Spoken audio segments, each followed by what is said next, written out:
You're about to be asked to make a trade.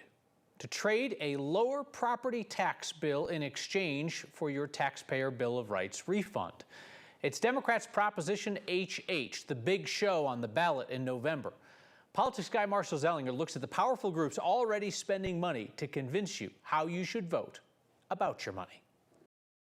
When we talk about Proposition HH, think of households. The complicated ballot issue would make some of your property value tax-free, and it changes the math to determine your property tax bill. The math would likely not lower your property tax, but rather lessen the increase you'll see in future years. In return, the state would reduce or keep your Tabor refund for at least 10 years and perhaps forever. As of this week, more money has been raised to fight the ballot issue. $745,000 contributed so far in favor of HH, $1.1 million contributed against. The most money against HH comes from conservative dark money groups that do not have to disclose their donors. $500,000 from Defend Colorado, which most recently supported the campaigns of Republicans Pam Anderson for Secretary of State and John Kellner for Attorney General. Advance Colorado Action also gave $500,000. Americans for Prosperity gave $97,000. And Boulder businessman Bill Witter contributed $50,000.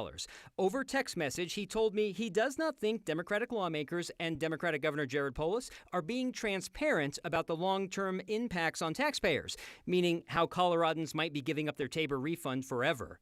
1/3 of the yes money comes from Gary Advocacy, the policy arm of Gary Community Ventures, which Denver Mayor Mike Johnston left when he ran for mayor.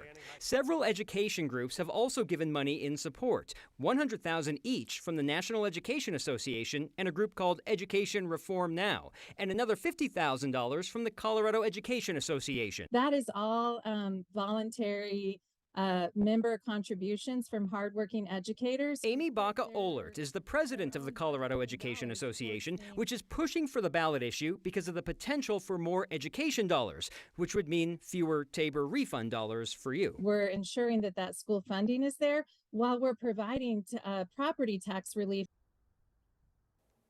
This is perhaps the most difficult ballot issue I've had to describe. In a way, describing Proposition HH is so painful it might require... Never mind. A couple quick notes. If Prop HH passes, school districts will get less money than projected from your property taxes, but that will be backfilled by the state keeping some or all of your Tabor refund. If HH fails, those same school districts will get the same amount of money simply from your property taxes going up. And I want to be clear. Property tax relief, Kyle, is not a property tax decrease. Yeah. This is, your property tax is probably going to go up again. This would make it so that it goes up maybe this much. And then we're talking about the state keeping your Tabor refund to make up the difference. I appreciate that you're talking about this now, because what's about to happen is these groups are going to flood the zone with really oversimplified, perhaps even misleading messages about what Prop HH means, and that's what a lot of people are going to see and hear. Right, and I rely on the Blue Book to help guide us through what we're going to hear from political ads and things that show up in people's mailbox. And the Blue Book on this topic is complicated, and I know they try to write it so simply, and it is a struggle for me, which is going to be a struggle for people. Although if you think it's hard to vote on something, people say, well, you vote no on that. But I don't know. People will see the ads and they'll hear the money aspect, which is fine. But I want people to be educated as best as possible, yes or no, regardless. Yeah, because we're going to see the ads. Prop HH saves puppies. Prop HH kills puppies. All right, Marshall, thank you.